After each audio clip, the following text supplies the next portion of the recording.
రెండో ఫ్రిడ్జ్ నింపుతున్నాం ఇవాళ. Light weight గా నింపుతున్నానండి. ఇలాగే కూరగాయ తొక్కలు, వేపాకులు, వేప కాడలతోటి నింపుతానండి. అన్ని కలిపిన మట్టి అన్ని వేసి లైట్ వెయిట్ గా నింపుతున్నాను.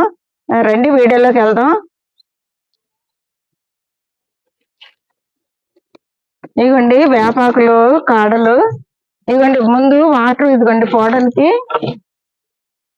ఇక్కడ కన్నం పెట్టాను చూడండి.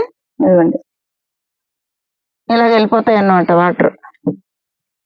ఇదిగోండి ఇక్కడ ఈ కన్నం పెట్టి పైప్ వేసాము, ఇక్కడ నుండి ఇలాగ బయటికి వెళ్ళిపోతాయి.